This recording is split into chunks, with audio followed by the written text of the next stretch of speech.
Ok, donc bonjour à tous, bonjour à ceux qui arrivent.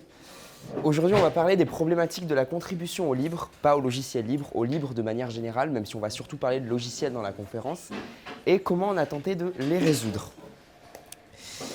Bonjour, c'est moi. Je m'appelle Loris. Vous êtes peut-être plusieurs à me connaître sous le nom de Le Libre au quotidien. J'ai tenu le blog pendant quelques années. Maintenant, il n'est plus en ligne. Je suis développeur web freelance et chez Contribule depuis sa création, donc en 2020. Un rapide sommaire de la conférence. On va d'abord parler des problématiques de la contribution au libre, donc toujours en général. La solution qu'on a imaginée avec Contribule. La typologie des contributions qu'on a imaginées au tout début de la création de Contribule et les pistes pour la suite sur la contribution et sur Contribule. Donc dans un premier temps, donc là je pars du principe que je suis une personne novice dans ces slides. Donc imaginons une personne novice va venir et dire je veux contribuer au logiciel libre, mais je ne sais pas où ni comment. Et dans ce cas, on va peut-être répondre, t'as qu'à prendre n'importe quel projet qui te plaît, sauf que le problème c'est que c'est une réponse assez vaste et décourageante. Et donc le contributeur ou la contributrice va se sentir toujours perdu et assez découragé. Deuxième cas d'usage si j'ose dire, on va peut-être répondre va sur notre dépôt et mets des issues, qui va être ressenti par l'utilisateur comme un énorme charabia et il ne va rien comprendre parce que, évidemment, personne bénéficie de la même culture informatique, c'est normal. La troisième problématique, c'est que la contribution donc, au logiciel libre peut souvent être perçue comme limitée au code. Et j'ai déjà vu dans certains projets des personnes répondre à des contributeurs intéressés, il faut savoir coder. Sauf que non, ce n'est pas le cas et c'est ce que je vais essayer de vous prouver. Donc, il y a un manque de diversité dans les compétences actuellement et donc ça exclut des individus qui ont pourtant de la bonne volonté. Donc, c'est ce qu'on a voulu éviter. Et donc, on a essayé de chercher une solution pour faciliter la contribution au libre, montrer la richesse de toutes les contributions, pas seulement du code ou autre chose, et comment rassurer et accompagner des personnes qui n'auraient pas de compétences techniques dans la contribution. On s'est dit qu'il fallait un endroit centralisé, où les tâches sont variées, donc où le code n'est pas forcément la tâche principale, où les contributions faciles sont mises en avant pour ne pas avoir tout de suite un démarrage très compliqué avec besoin de prendre en main plein d'outils, où il faut bien expliquer le besoin de contribution, comme ça l'utilisateur, le contributeur ne se sent pas perdu au moment de commencer à contribuer au projet. Et, très très important, qui demande une adresse de contact pour parler à des vrais humains, des vraies personnes. Parce que beaucoup trop de monde se retrouve peut-être sur une page de wiki ou même sur des GitHub, GitLab, etc. Donc des outils pas du tout user-friendly. C'est ce qu'on veut éviter sur Contribule.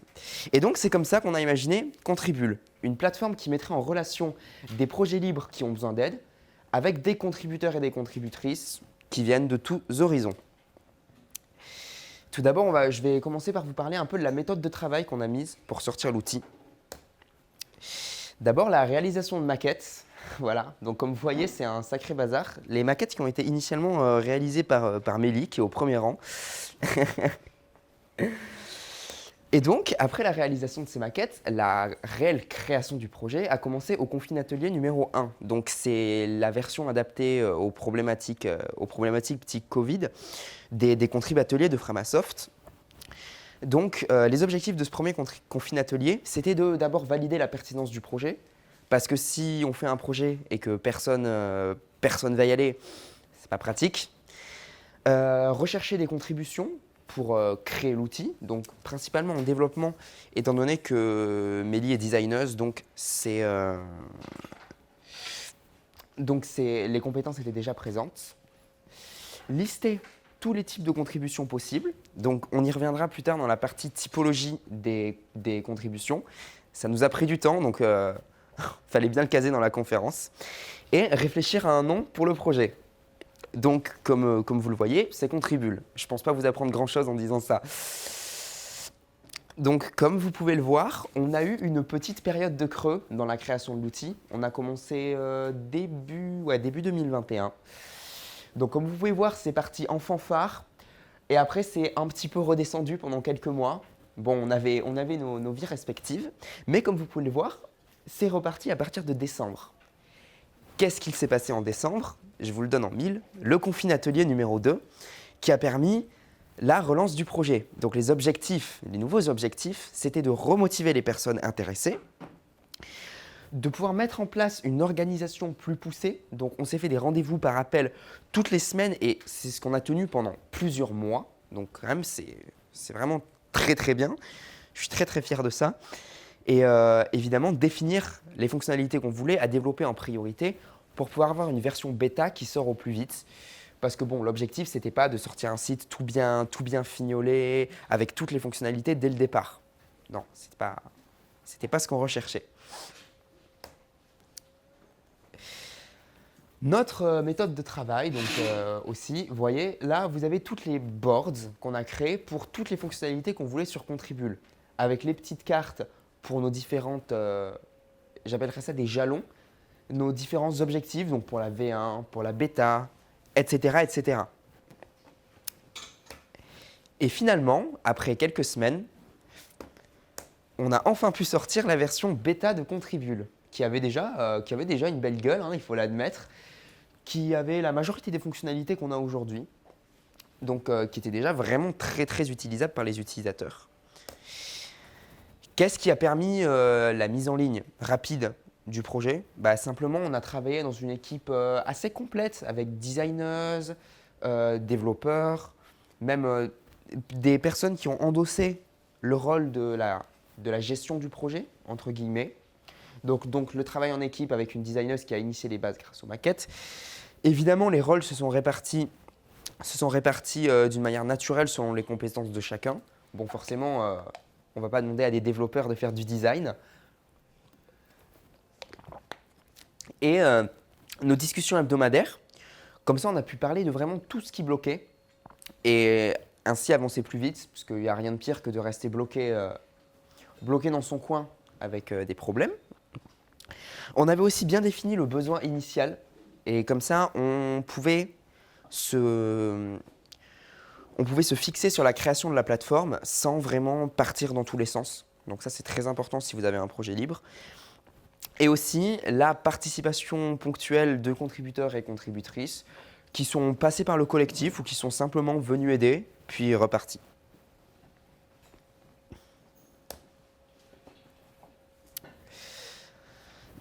Donc, on va parler un petit peu de la typologie des contributions. Pour rappel, la contribution, ça ne se résume pas qu'au développement, évidemment. Et donc, on a imaginé un certain nombre de catégories qui sont encore celles qui sont présentes sur Contribule 3 ans plus tard. Notamment la catégorie aide facile et rapide, rédaction, création de contenu, l'amélioration du contenu, parce que si on a du contenu déjà écrit, il faut pouvoir l'améliorer. Tout ce qui est relations humaines et communication, tout ce qui est aussi graphisme, également les compétences en audiovisuel et tout ce qui est design, ergonomie, conception. Cette liste n'est évidemment pas exhaustive parce qu'on a des catégories en plus, bon, notamment sur le développement. Mais dans le cadre de cette conférence, c'est pas forcément intéressant de parler de développement, c'est pas réellement l'objectif. Et donc, je vais vous faire un petit zoom sur chacune des catégories avec certaines sous-catégories qu'on a mises. Dans l'aide facile et rapide, on a probablement le mode de contribution le plus facile et accessible à tous, le test de projet, étant donné que ça ne nécessite vraiment aucune compétence. Justement, l'objectif étant de donner le projet à des personnes sans compétences pour qu'elles puissent le tester. Ça avait notamment été fait pas mal sur Framalibre à l'époque. L'outil était donné, sur la nouvelle version de Framalibre d'ailleurs, l'outil était donné à des personnes totalement novices, sans aucune instruction, et elles devaient se débrouiller. Et suite à ça, l'outil a été amélioré. Donc c'est la porte d'entrée que je recommanderais à des contributeurs novices. Le don d'argent et de matériel, parce que malheureusement, dans beaucoup de projets, on a besoin de ressources pécuniaires, n'est-ce pas? Et ensuite, du prêt de matériel, parce que peut-être on a besoin de serveurs, d'ordinateurs, pour pouvoir travailler sur le projet, ou même de ressources pour les événements IRL, peut-être. C'est assez vaste. Ensuite, on a la rédaction et la création de contenu. Donc peut-être créer du contenu stable, comme par exemple des articles de blog, etc., etc. Du contenu temporaire, peut-être pour des réseaux sociaux. Retranscrire textuellement des vidéos, par exemple pour faire des sous-titres ou pour la rendre accessible aux personnes ayant un handicap. Relire des textes tout simplement pour vérifier que la grammaire et l'orthographe soient bien. Donc encore une fois, sous-titrer des vidéos et peut-être enregistrer des textes, donc faire des voix off.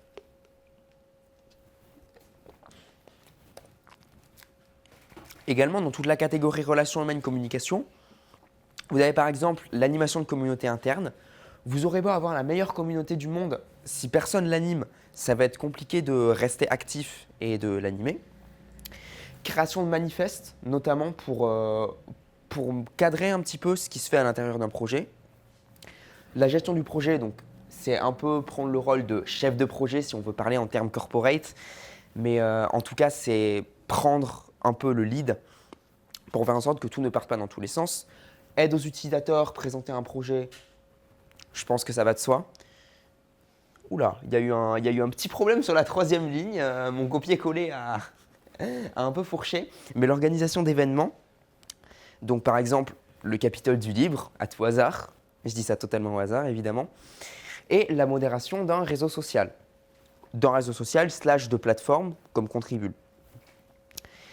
Au niveau du design, de l'ergonomie et de la conception, on peut aider les utilisateurs à comprendre leurs problèmes,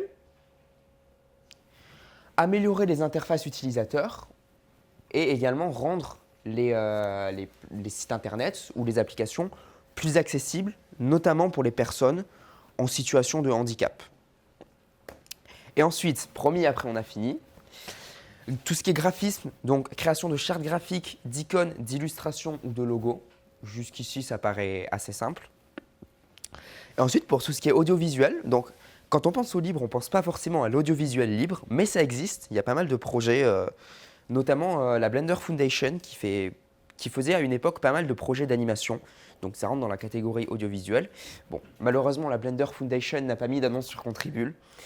On aurait bien aimé. Donc tout ce qui est écriture de scénario, réalisation de vidéos, prise de son, évidemment, ou bien montage vidéo et travail de l'image, donc filmer, etc., etc.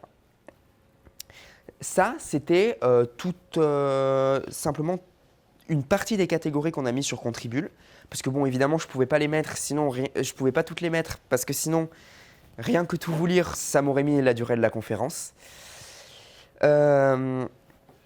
Donc, vous pourrez les retrouver sur Contribule, si vous le souhaitez. C'est vraiment beaucoup plus complet qu'ici. Là, c'est qu'un exemple. Il me semble qu'il y en a une petite 60aine au total. Dans un premier temps, donc, on va revoir les bonnes pratiques pour une bonne contribution.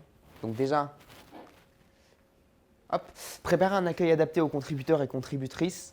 Donc, de préférence, parler à un humain, voire et au pire, avoir une page qui explique bien comment contribuer. Et donc, ne surtout pas renvoyer vers un GitLab /GitHub /Framagit / autre système de forge logiciel dédié aux personnes techniques. Ça va juste perdre les contributeurs et les contributrices. Pouvoir trouver une organisation qui convient à tout le monde, parce que on aura beau avoir le meilleur projet du monde, si en interne on n'est pas organisé, certaines personnes vont peut-être se sentir lésées et quitter le projet, ce qui serait assez regrettable. Je l'ai vécu dans certains projets et c'est dommage. Et encore une fois, échanger, parce qu'au sein d'un projet comme dans la vie, sans communication, ça ne marche pas. Donc, il faut vraiment penser à échanger avec tous les membres du projet, prendre tous les points de vue en considération, simplement pour faire en sorte que le projet se porte le mieux possible.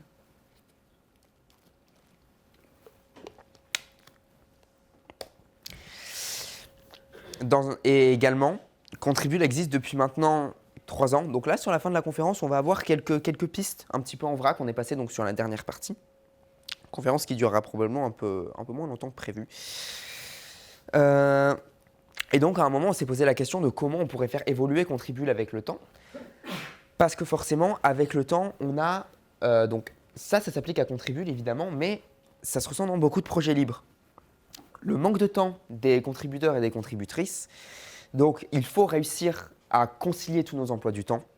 Et donc, nous, ce qu'on a fait, c'est qu'on a décidé de baisser la fréquence des appels. Parce qu'avant, on était toutes les semaines. Aujourd'hui, on a baissé à un tous les mois, un tous les 2 mois. Pour ne pas surcharger tous nos emplois du temps respectifs. Aussi, garder le cap sur tous les objectifs, toutes les fonctionnalités qu'on avait. Parce que, bon, forcément, si on s'éparpille, ça va être très compliqué. Surtout si on manque de temps chacun. Ensuite, donc, on va arriver quasiment sur la fin de la conférence et je vais vous montrer un petit peu l'évolution de Contribule depuis la bêta. Parce que bon, vous vous doutez bien, on a pas mal fait évoluer le site. Comme vous le voyez, ça c'est la première page d'accueil qu'on avait à la sortie de Contribule. Vous l'avez vu au début de la conférence. Et ça c'est la page d'accueil qu'on a maintenant. Donc elle a un petit peu évolué, on a rajouté des petits textes justement pour mieux accueillir les gens qui viennent. Et on a un petit bandeau multicolore. Ça c'est super important. Également, on a rajouté la possibilité de pouvoir formater vos annonces, donc avec du Markdown, pour ceux qui connaissent. C'est une méthode de formatage accessible aux humains. Voilà, il n'y a pas à coder, c'est vraiment très très simple. Quasiment n'importe qui peut pouvoir utiliser ça. Et également, oh là là, il y a eu un petit problème sur l'image. Alors attendez, on va fixer ça de ce pas. Hop.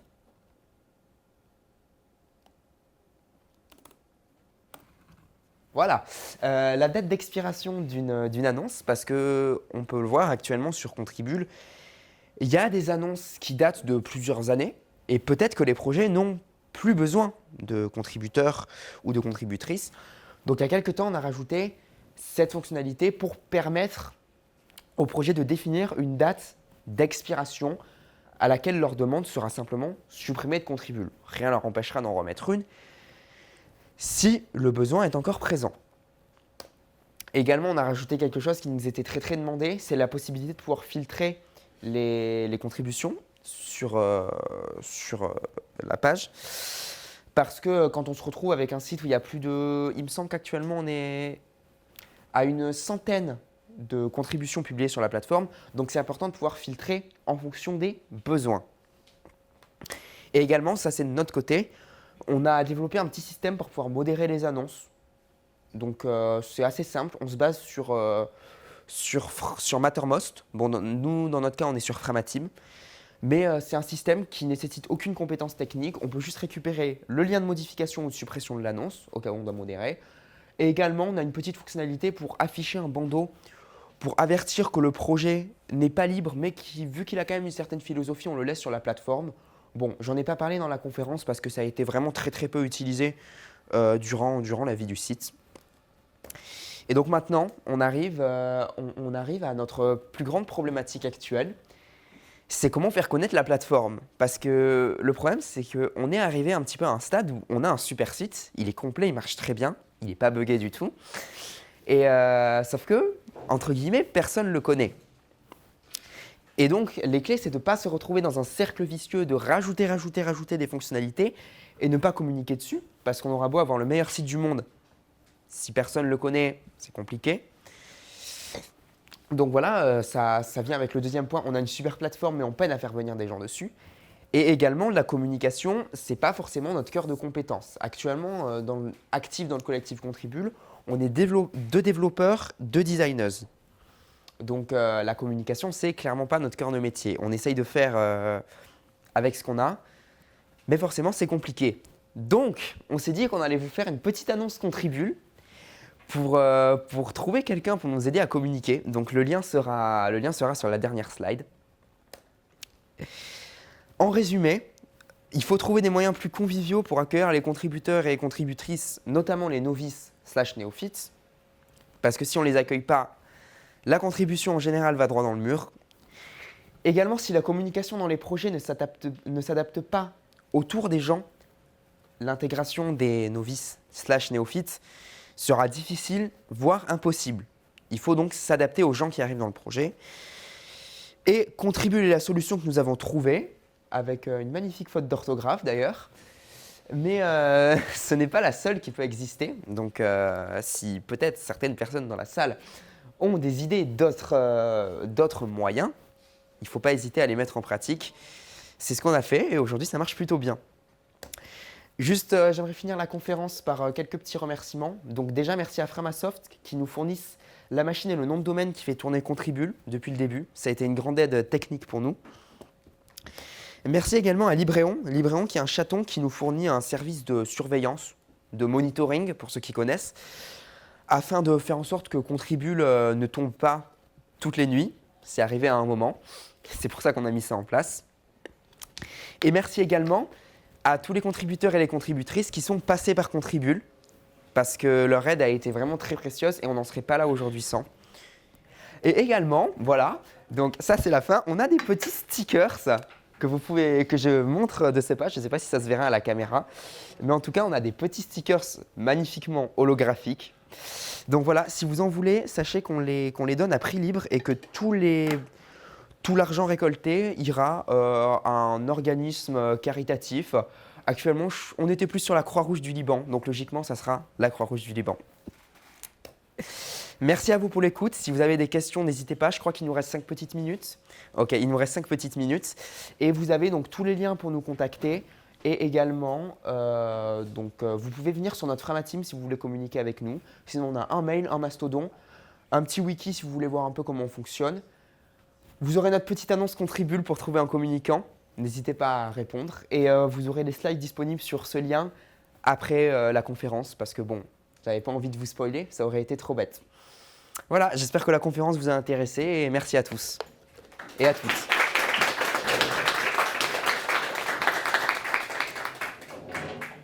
Donc voilà, si vous avez des questions, n'hésitez pas et autrement, on conclura. Vous avez eu combien de contributeurs à ce jour et quels étaient les profils Contributeurs sur Contribule. Alors, il me semble que de mémoire, alors la question, ouais, c'était combien on a eu de contributeurs sur Contribule. Et il me semble qu'on en a eu environ une dizaine, quinzaine. Mélie, tu pourras peut-être confirmer. Ok, dizaine, quinzaine de contributeurs. Et alors, on a été assez variés. C'est vrai qu'on a eu relativement peu de développeurs. Donc, c'était l'objectif qu'on recherchait. Et il me semble qu'à ce jour, on est sur 3-4 designers, 3-4 développeurs. Et ensuite, on a eu des compétences variées donc, qui ont pris un peu le lead sur la communication interne du projet. Et il me semble que c'est à peu près tout. Ouais, il y avait aussi donc l'animation, la rédaction du wiki pour que les gens puissent pas se sentir perdus en arrivant. Et c'est très bien parce qu'aujourd'hui, on n'a quasiment plus besoin de contributions sur Contribule, à part la communication, parce qu'on fonctionne très bien. Mais n'hésitez quand même pas à venir, hein, on est accueillant.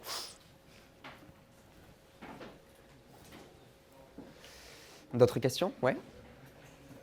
Pour les livres, c'est pas forcément simple de faire en sorte qu'il y ait une certaine diversité dans les contributions. Alors, pardon, j'ai pas du tout entendu parce qu'il y a des chaises qui crissent. Parce que je disais, dans les projets livres, c'est pas forcément simple de valoriser la diversité et de permettre de créer une diversité au sein des contributeurs et contributrices. Est-ce que vous avez mis en place des trucs, des chartes pour peut-être faire en sorte de privilégier ces profils pour venir contribuer? Ouais, alors la question c'est qu'est-ce qu'on a mis en place pour faciliter l'arrivée de la diversité des contributeurs et des contributrices. Dans un premier temps, ce qu'on a fait c'est créer le site qui est fait pour ça. Mais également, ça fait déjà quelques temps qu'on travaille sur 2 ans, qu'on travaille sur une petite page qui permet de mieux accueillir les contributeurs et les contributrices. Également, on a demandé des retours aux personnes qui avaient publié des annonces sur Contribule pour voir un peu s'ils avaient réussi à trouver des contributeurs et des contributrices de divers horizons. On avait eu des réponses de quelques projets qui avaient en effet réussi à trouver, donc c'est très bien. Et donc à la sortie de cette page, ça sera vraiment notre réponse définitive à comment trouver de la diversité. Et également la mise en avant des contributions non techniques. Et si on va, alors je ne sais pas si je peux…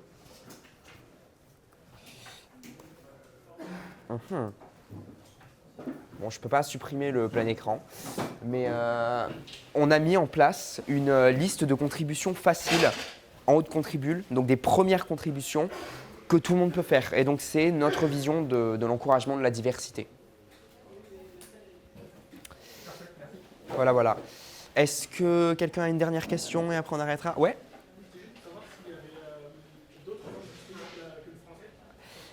Alors la question c'est, est-ce qu'il y a d'autres langues que le français sur Contribule? Actuellement, non. On a voulu vraiment se focaliser sur le francophone parce que on s'est dit le tissu anglophone est déjà vachement développé tandis que le francophone l'est un peu moins, donc on s'est dit qu'on allait vraiment se concentrer sur le francophone. Mais il me semble qu'il y a des alternatives à Contribule en anglais. Maintenant, je me souviens plus trop du nom, mais on nous avait un jour envoyé un message avec un outil qui ressemble à Contribule, mais en anglais. Donc ça existe, mais nous, on se concentrera sur le francophone, parce que c'est là où est le besoin. Je peux compléter? Ouais, vas-y, vas-y. Ah, bah c'est fini. Très bien. Bah écoutez, merci à tous.